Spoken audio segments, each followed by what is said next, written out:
하나님, 오늘도 큰 은혜 주실 줄 믿습니다. 아멘.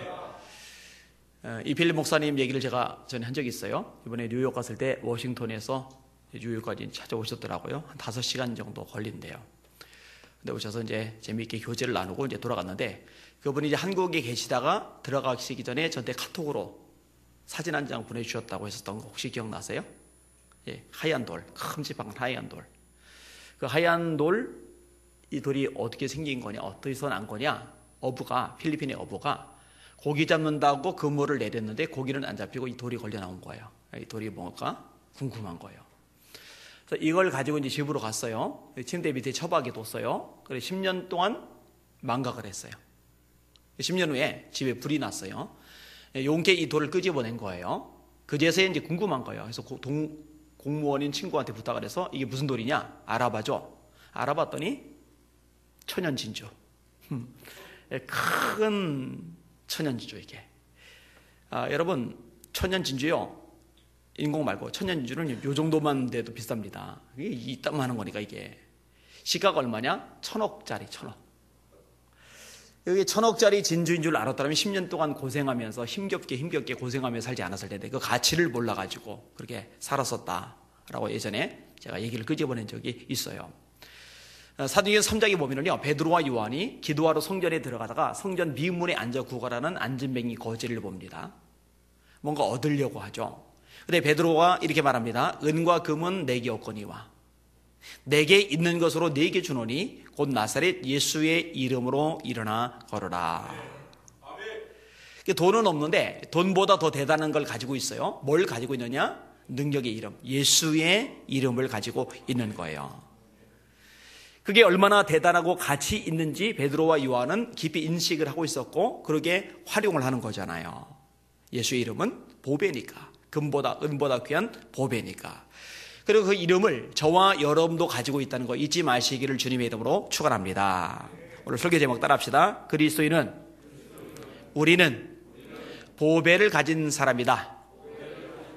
한 번 더, 우리는 보배를 소유한 사람이다. 잊지 마시기를 주님의 이름으로 축원합니다. 오늘 본문에 보면요, 예수님을 소유했느냐 그러지 못하느냐에 따라서 삶이 극과 극에서 바뀌어요. 질문을 3가지로 던지면서 말씀을 나눌 건데, 첫 번째로 누가 가장 불쌍한 사람이냐? 누가 가장 불쌍한 사람이냐? 보배이신 예수님을 소유하지 못한 사람, 예수님을 모시지 못한 사람, 이 사람이 가장 불쌍한 사람이에요. 자, 3절부터 4절까지 말씀을 같이 한번 읽겠습니다. 시작. 만일 우리의 복음이 가리었으면 망하는 자들에게 가려진 것이라. 그 중에 이 세상의 신이 믿지 아니하는 자들의 마음을 혼미하게 하여 그리스도의 영광의 복음의 광채가 비치지 못하게 함이니 그리스도는 하나님의 형상이니라. 아멘. 가난한 사람이 가장 불쌍한 게 아니고요, 실패한 사람이 가장 불쌍한 게 아니고요, 병든 사람이 가장 불쌍한 게 아니고요, 지금 문제와 고난 때문에 시달리는 사람이 가장 불쌍한 게 아니고요, 보배인 예수님을 소유하지 못한 사람, 보배인 예수님을 영접하지 못한 사람이 가장 불쌍한 사람이에요. 왜 그러느냐? 오늘 본문에 보니까 망하는 것이기 때문에. 그래서 망한다는 거는요, 상사를 하다가, 사업을 하다가 쫄딱 망했다, 그걸 이야기하는 게 아니에요. 여기서 망한다라는 얘기는요, 심판을 말하는 거예요. 지옥에 떨어지는 걸 말하는 거예요. 이걸 둘째 사망이라고 성경은 말씀합니다. 계시록 21장 8절이죠. 두려워하는 자들과 믿지 않는 자들과 흉악한 자들과 살인자들과 술객들과 음행하는 자들과 온갖 거짓말을 지어내는 자마다 불과 유황으로 타는 못에 참여하리니 이것이 곧 둘째 사망이라. 히브리서 9장 27절 심판이라고 말하죠. 한 번 죽는 것은 사람에게 정하신 것이요 그 후에는 심판이 있으리니. 그리고 이 지옥에 떨어지면, 한번 심판을 받으면 여기서 빠져나올 길이 없어요. 그래서 성경은 영벌이라고 말해요. 영생, 영벌. 이단들이 있어요. 그중에 이제 만인 구원론자들이 있습니다. 유니버셜리즘이라고 그러는데, 하나님이 선하시고 사랑이 많으신 분이기 때문에 결국 지옥에 있는 사람들도 천국으로 옮겨주실 것이다 라고 말하는 거예요. 그렇다죠? 근데 여러분 잘 들으세요. 신앙생활은요, 내 생각대로, 내 기준대로, 세상의 논리와 이론과 철학과 학문대로 하는 게 아니라 하나님의 말씀대로 해야 된다는 거 잊지 마시길 바랍니다. 성경은요, 영생, 영벌 말해요. 한번 심판을 받으면요, 이 심판은 영원히 가는 거예요. 그래서 영벌인 거예요. 예수님이 비유를 말씀하실 때도 이 부분을 명확하게 말씀하십니다. 부자가 있고 거지 나사로가 있는데, 나사로는 죽어서 낙원에 가고 이 부자는 죽어서 음부에, 지옥에 떨어졌어요. 이 불구덩이 속에서 고생을 하는 거예요. 아브라함의 품에 있는 나사로를 보더니 아브라함에게 요청하는 거예요. 아버지 아브라함이요, 나사로를 보내셔서 그 손가락 끝에 물방울 좀 찍어서 내 혀를 좀 서늘하게 해주세요. 그랬더니 뭐라고 얘기해요? 너와 우리 사이는 구덩이가 있어서 우리가 너에게 건너가고자 하되 건너갈 수 없고 너희가 우리에게 건너오고자 하되 건너올 수 없느니라. 왔다 갔다 못해요. 한번 정해지면 끝이 나는 거예요. 그래서 심판에 떨어진다, 지옥에 떨어진다, 이보다 무섭고 두렵고 겁나는 것은 세상에 없는 거예요. 어떤 사람은 이렇게 말하래요. 아니, 예수 안 믿는다고 심판하시고 예수 안 믿는다고 지옥 가게 하시면은 그거 좀 너무하신 거 아니냐고. 너무하기는 뭐가 너무합니까? 자, 물에 빠졌어요. 배가 침몰한 거예요. 다 죽어가는데 구조선이 왔어요. 올라타라는 거예요. 올라타라는데 기어이 고집부리고 올라타지 않다가 죽었어요. 그러면은 구조하러 온 구조선이 문제가 있는 게 아니라 올라타지 않은 사람들이 문제가 있는 거죠. 예수님을 통해서 구원받으라고 구조선을 하나님이 보내셨는데 고집부리면서 올라타지 않는 거예요. 고집부리면서 믿지 않는 거예요. 본인이 책임을 물어야 하는 겁니다. 본인이 책임을 물어야 되는 거예요. 어쨌든 예수님을 믿지 않는 것, 이보다 불행한 건 없어요. 근데 여러분, 오늘 본문에 보니까요, 예수님을 믿지 못하도록, 예수님을 모시고 살지 못하도록 회방하는 존재가 있어요. 그게 마귀입니다. 이 세상 신이 믿지 않는 자들의 마음을 혼미하게 하여 그리스도의 영광의 복음의 광채가 비치지 못하게 하미니. 여러분, 이렇게 빛이 비쳐야 글이 보여요. 이 빛이 비쳐야 길이 보여요. 이 빛이 비쳐야 내 얼굴도 보이고 다른 사람들의 얼굴도 보여요. 여러분, 영광의 복음의 광채의 빛이 비쳐야 아, 내가 죄인이구나, 이게 보이고요. 영광의 광채가 비쳐야 이 죄를 해결할 분이 예수님 뿐이구나, 이게 보이고요. 예수님을 믿을 때 예수님의 피로 내가 구원받아 죄사함 받고 하나님의 아들과 딸이 되는구나, 이게 보여요. 근데 이 영광의 빛이 비치지 못하도록 차단하는 존재가 있다고 오늘 본문에 말씀하는 거예요. 그게 누구냐? 이 세상 신.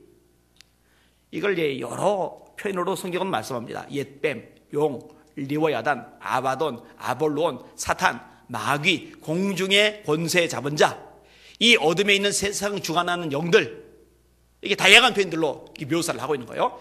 이게 사단의 역사들을 이야기하는 겁니다. 그래서 원수 마귀는요, 믿지 않는 사람들은 믿지 못하도록 회방을 치고요, 그리고요, 믿는 사람들도 예수님에게서 벗어나도록 자꾸만 미혹을 해요. 성경은 말씀하죠. 할 수만 있으면 택하신 자들도 미혹하리라. 그래서 성경은요, 근신하라, 깨어라, 너희 대적 마귀가 우는 사자같이 두루다니며 삼킬 자를 찾나니 너희는 믿음에 굳게 서서 저를 대적하라. 따라합시다. 믿음에 굳게 서자. 여러분, 굳게 서시길 바랍니다. 또 한번 따라하세요. 저를 대적하라. 끌려다니지 마시길 바랍니다. 속아 넘어가지 마시길 바랍니다. 대적하시고 쫓아내실 수 있길 주님의 이름으로 축원합니다. 그러니까 이 마귀가 믿지 않는 사람들은 영광의 복음의 광채가 비치지 못하게 눈을 막아버리고, 이미 믿는 사람들은 이 복음의 빛에서 멀어지도록 미혹하는 거예요. 할 수만 있으면 택하신 자들도 미혹하리라. 이 성경은 명확하게 말씀하고 계시는 거거든요. 자, 첫 번째 질문, 가장 불쌍한 사람은 누구냐? 보배를 소유하지 못한 사람들, 예수님을 모시지 못한 사람들, 가장 불쌍한 사람들이요. 그러면 이제 다른 질문이 가능해요. 가장 복 있는 사람은 누구냐? 누구겠어요? 예수님을 소유한 사람들, 예수님을 모시고 사는 사람들, 가장 복 있는 사람들입니다. 자, 6절 말씀, 7절 말씀을 같이 한번 읽을게요. 시작. 어두운 데 빛이 비치라 말씀하셨던 그 하나님께서 예수 그리스도의 얼굴에 있는 하나님의 영광을 아는 빛을 우리 마음에 비추셨느니라. 우리가 이 보배를 질그릇에 가졌으니 이는 심히 큰 능력은 하나님께 있고 우리에게 있지 아니함을 알게 하려 함이라. 아멘. 빛이라는 얘기가 먼저 언급이 되고 있는데요, 여러분, 하나님이 빛이 창조주시죠. 태초에 하나님이 천지를 창조하시니라. 땅이 혼돈하고 공허함이 흑암이 깊음이 있고 하나님의 신은 수면 위에 운행하시리라. 하나님이 가라사대 빛이 있으라. 그절까지 빛이 없었어요. 빛이 있으라 하심에 빛이 있었고 이 빛이 하나님의 보시기에 좋았더라. 이 빛은 오로라는 단어를 쓰는데 근원적인 빛을 말하는 겁니다. 해와 달과 별들은 4일째 창조가 돼요. 해와 달과 별들, 일자와 연한과 징조와 사실을 이루라. 어쨌든 해와 달과 별, 이건 물리적인 빛인데 이 빛도 하나님이 창조하셨어요. 그리고 이 근원적인 빛이라고 말한 오루, 첫 번째 날 창조한 이 오루보다 더 근원적인 빛이 있어요. 그건 하나님 자신입니다. 우리 예수님 자신이십니다. 그래서 요한복음 1장에는 이렇게 말씀합니다. 태초에 말씀이 계시리라. 이 말씀이 하나님과 함께 계셨으니 이 말씀은 곧 하나님이시니라. 그가 태초에 하나님과 함께 계셨고 만물이 그로 말미암아 지은 바 되었으니 지으신 것이 하나라도 그가 없이는 된 것이 없느니라. 그 안에 생명이 있었으니 이 생명은 사람들의 빛이라. 빛이 어둠의 빛이 돼 어둠이 깨닫지 못하더라. 그래서 예수님은요 요한복음 9장에 나는 세상의 빛이다 라고 말씀하시는 거예요. 그러니까 하나님이 창조하신 빛, 근원적인 빛, 오루, 그 다음에 물리적인 빛, 해와 달과 별들. 근데 이런 창조하신 빛 이전의 가장 근원적인 빛, 바로 하나님 자신이 빛이라고 성경은 말씀해주고 계시는 거예요. 자, 이 예수님을 우리 안에 모실 때 우리 안에도 빛이 생기는 거예요. 아멘? 네, 우리 안에도 빛이 생기는 거예요. 마태복음 5장 16절인데 이같이 너희 빛을 사람 앞에 비치게 하여 저희로 너희 착한 행실을 보고 하늘에 계신 너희 아버지께 영광을 돌리게 하라. 16절인데 15절에 이렇게 말씀합니다. 사람이 등불을 켜서 말 아래 두지 아니하고 등경 위에 두나니 이러므로 집안 모든 사람에게 비추느니라. 그 다음에 그 앞에 14절에 이렇게 말씀합니다. 너희는 세상의 빛이라. 너희는 세상의 빛이라. 아니 무슨 빛이 이렇게 끄름이 많고 무슨 빛이 이렇게 깜깜하고 무슨 빛이 이렇게 엉터리로 살고 무슨 빛이 이렇게 허접하냐고 이렇게 따질 수 있을 것 같은데 성경이 말씀하는 거예요. 왜냐? 예수님이 우리 안에 계시니까. 예수님이 영광의 빛이 우리에게 비춰지니까.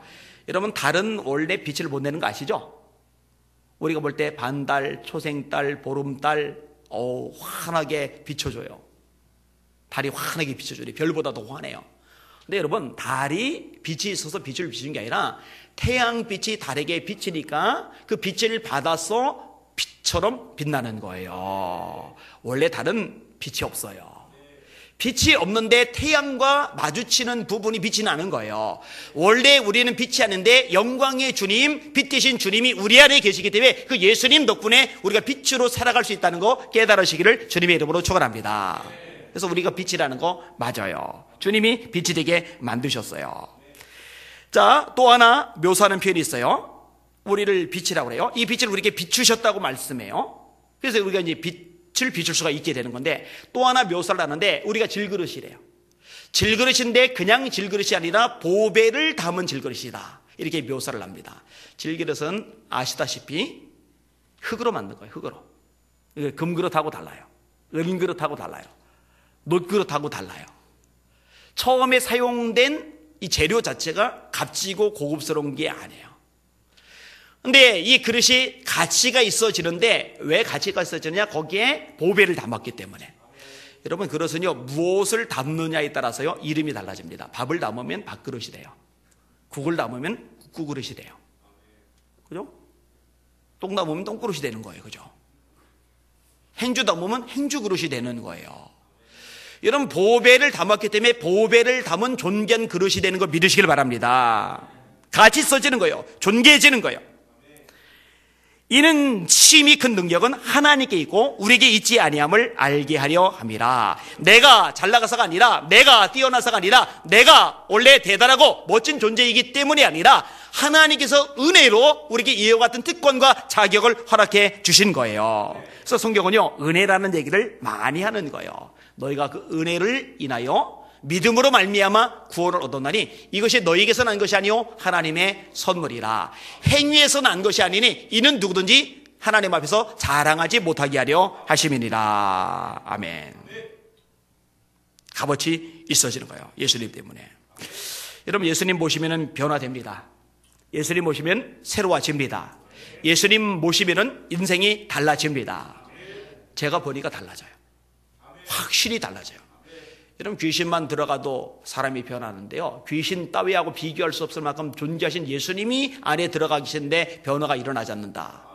이거는 불가능한 거예요. 이건 말이 될 수가 없는 거예요. 새로워진단 말이에요. 달라진단 말이에요. 따라서 예수님이 보배인 걸 발견한 사람, 이 사람은요, 그 예수님을 위해서 어떤 대가든지 지불해요. 그것이 예수님의 비유 가운데 밭에 감추인 보화의 비유 속에서 드러나는 거예요. 진짜 보화가 예수님이구나. 바울이 이걸 봤죠. 그래서 고백하는 거예요. 그러나 내게 유익하다는 것을 다 해로 여길 뿐더러 또한 모든 것을 해로 여김은 내 주 그리스도 예수를 아는 지식이 가장 고상하기 때문이라. 내가 그를 위하여 모든 것을 잃어버리고 배설물로 여김은 그리스도를 얻고 그 안에서 발견되려 함이니. 진짜 보아 학력이 아니었어요. 바울 학력 높잖아요. 로마 시민권이 아니었어요. 시민권자잖아요. 바리새인 집안 사람이었어요. 아주 최고의 최고. 명문가의 명문가. 하여튼 모든 면에서 대단한데, 뛰어난데, 남들이 불할 만한 요소 다 가지고 있는데, 보배이신 예수님을 발견하고 나니까 그 예수님과 비교해 볼 때 배설물에 불과한 거예요. 포기하거나 내려놓는 게 어렵고 힘든 게 없어요. 그냥 기꺼이 내려놓는 거예요. 기꺼이 포기하는 거예요. 저는요, 보배이신 예수님을 발견했다라고 생각하면서 비우지 못하고 내려놓지 못하고 바들바들 떠는 사람 이해할 수가 없어요. 그건 성경적으로 맞지를 않아요. 맞을 수가 없는 거예요. 말이 안 되는 거예요. 가경숙 씨에 대해서 글을 읽은 적이 있어요. 이분이 주일학교도 못 가본 사람이에요. 남묘 호랑개교를 믿었어요. 어머니 영향이에요. 어머니 때문에 이 아가씨도 남묘 호랑개교 이걸 날마다 외우는 거예요. 대한항공 승무원을 거쳐서 미국 유학을 갔어요. 미국 가서도 물 떠놓고 남묘 호랑개교를 불러요. 그러다가 결혼을 했는데 예수 믿는 사람하고 결혼을 한 거예요. 남편을 따라서 교회를 가요. 근데 여자분이 재능이 많아요. 미스 유니버스에 대해서 미스 코리아 통역을 해요. 대단한 거죠. 아무나 그거 안 시키죠. 그만큼 언변이 뛰어난 거예요. 한국어, 영어가 다 유창한 거예요. 미국 아이언호 미용대학에서 미용 예술학을 전공을 합니다. 그러니까요, 얼마나 거기서도 돈도 잘 벌고 인기도 많이 끄는지 몰라요. 근데 믿음이 없어요. 그냥 남편 따라서 교회를 왔다리 그렇게만 하는 거예요. 그러다가 남편의 한국 근무 때문에 한국으로 들어와요. 영문학 전공에 미용 예술학 전공 덕분에, 게다가 미스 유니버스대에 통역했던 이런 경력 때문에 방송, 잡지, 미용 통역, 세미나 등 막 남들이 부러워하는 사람이 막 언론의 조명을 받아요. 돈도 들어오고요. 명성도 따라고요. 대단한 거예요. 그런데 이분에게 큰 고통이 하나 있는데 불면증, 우울증이 심해요. 그리고 이제 화가 막 일어나면은요, 막 이게 감정 조절이 안 돼서 막 폭발을 해버리는 거예요. 유모가 실수를 했는데 소리 지르고 성질을 부리고 쫓아내요. 쫓아내놓고는 또 후회하는 거예요. 내가 왜 그랬을까? 근데 통제가 안 되는 거예요. 조절이 안 되는 거예요. 죄책감에 막 시달려요. 그러다가 생전 처음으로 자기 스스로 교회에 가고 싶다는 생각이 들었어요. 그동안에 안 가면 남편하고 싸우니까 남편 따라서 억지로 끌려갔었는데 생전 처음으로 자기가 교회 가고 싶다 이런 마음이 드는 거예요. 너무 괴롭고 죄책감이 시달리니까. 근데 교회에 갔는데 그날따라 목사님의 설교가 뭐냐, 두 가지를 책망하는 거예요. 하나는 11조 안 하는 거, 또 하나는 교만한 거. 여러분, 믿음 없는 사람은 11조 설교 들으면 시험 들죠. 근데 여러분, 성령이 역사하시면은 11조 설교를 들어도 은혜 받습니다. 어떤 사람이 모처럼 자기 가족 하나를 전도해서 교회를 데려갔는데 그날 목사님 설교 본문이 죽고 그거. 그러니까는 설교 들으면서 가슴이 덜컥하는 거예요. 큰일 났다. 우리 남편 저런 설교 들어서는 교회 다시는 안 오게 생겼구나. 근데 그 설교에 깨졌잖아요. 사실 사람을 변화케 하는 것은 사람의 언변이 아니라 성령의 능력이니까. 그래서 바울이 이렇게 말하죠. 내 말과 내 전도함이 사람의 지혜의 권한으로 말로 하지 아니하고 다만 성령의 나타남과 능력으로 하여 너희 믿음이 사람의 지혜에 있지 아니하고 다만 하나님의 능력에 있게 하려 하였노라. 왜 바울 사도가 철저하게 성령에 의존했을까? 성령이 역사하실 때 사람들이 변화되거든요. 은혜 받거든요. 심령이 새로워지거든요. 아무튼 자기 발로 교회 갔는데 11조 안 하는 거 책망을 듣고 교만한 그 책망을 듣는데요. 이게 막 비수처럼 가슴이 박혀오는 거예요.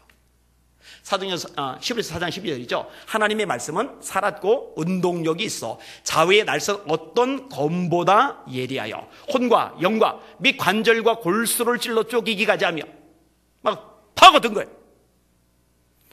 이분이요 집에 가자마자요 흰 봉투에 11조라고 써서 금고에 넣어두고요 돈 생기면 일단 10분의 1대에서 거기다 집어넣기 시작을 해요.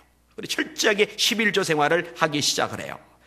그러다가 2003년도에 성령님의 감동을 아주 단단하게 받아요. 남편의 외도로 우울증에 시달리던 중년 여성의 미용을 돕는데 성령께서 이렇게 말씀하세요. 얘야, 미용, 외모 꾸미는 것만 도와주지 말고 내면이 엉망 아니냐. 내면을 아름답게 꾸미는 걸 도와주는 일을 네가 해라.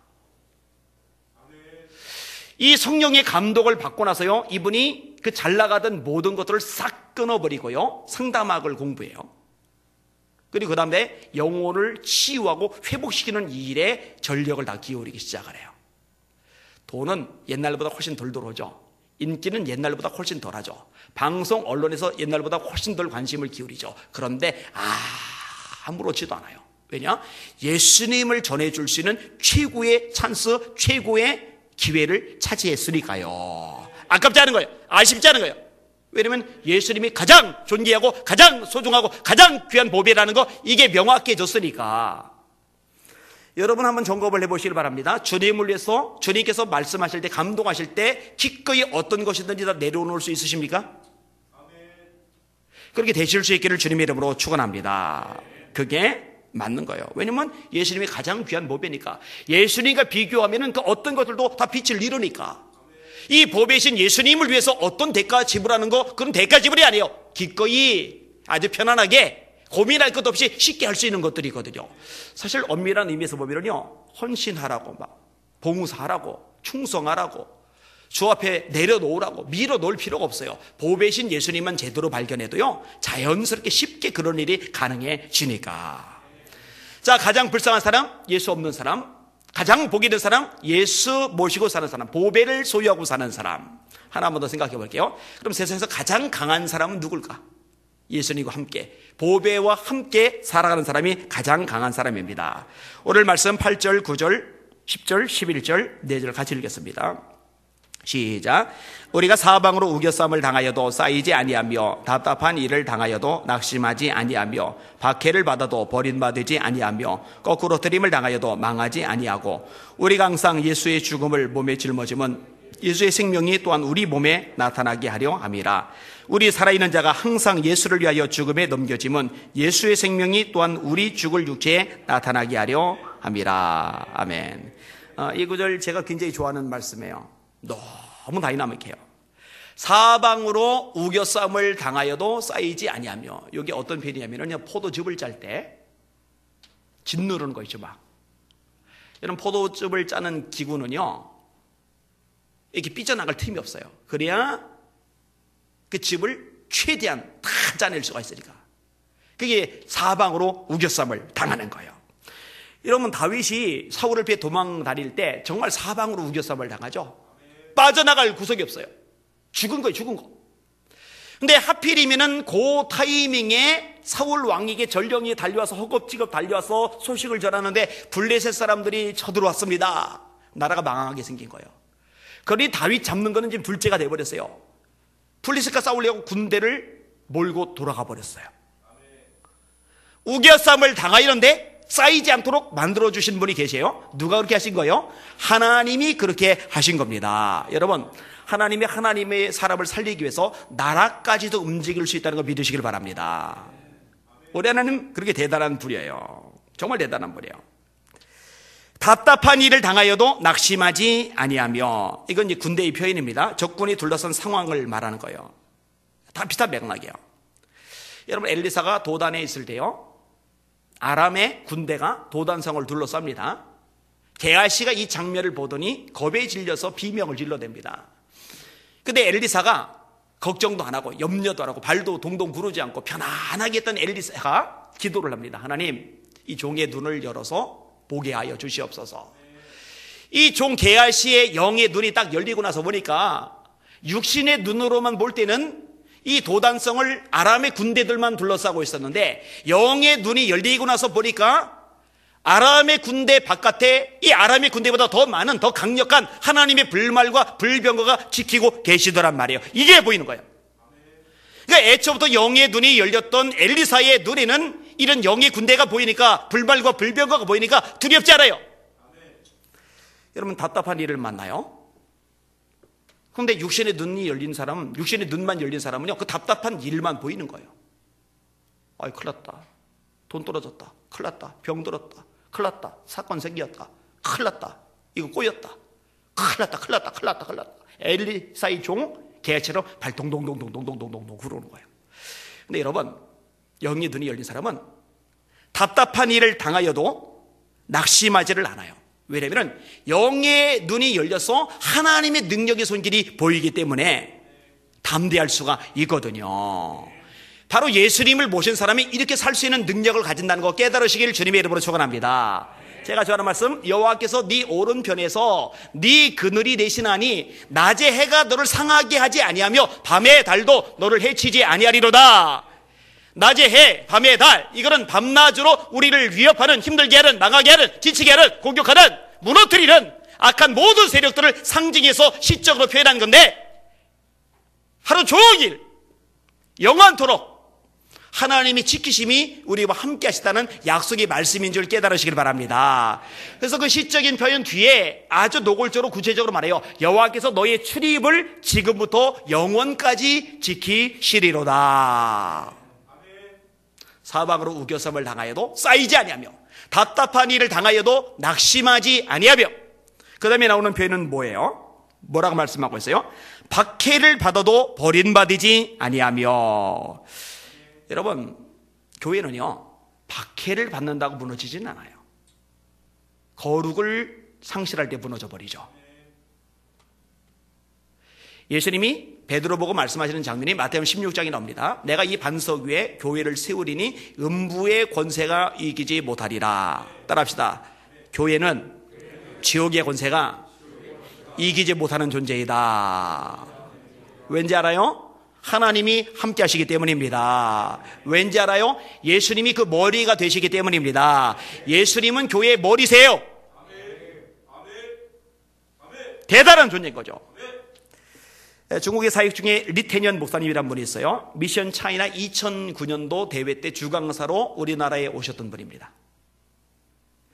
이분이 복음을 전하다가 고난을 많이 겪어요. 10년형을 처음에 받았어요. 근데 10년 동안 감옥살이를 하는데 참 힘든 일을 많이 겪거든요. 철광석을 캐는 중노동을 해야 됐으니까. 그리고 여기다가 더해서 간수들이 심술을 부리는데 한겨울철에 우통을 다 벗겨놓는 거예요. 중국이 우리나라보다 더 좁습니다. 위쪽에 있기 때문에. 우통 벗겨놓고 벽을 보고 팔다리 이렇게 벌리고 6시간씩 세우는 거예요, 하루에. 이 정도면 죽습니다. 얼어 죽어요. 죽으란 얘기예요. 10m 아래로 떨어져 죽을 뻔하기도 해요. 면회를 허락해 주는데 1년에 딱 한 번, 30분. 이렇게 10년을 살았어요. 10년.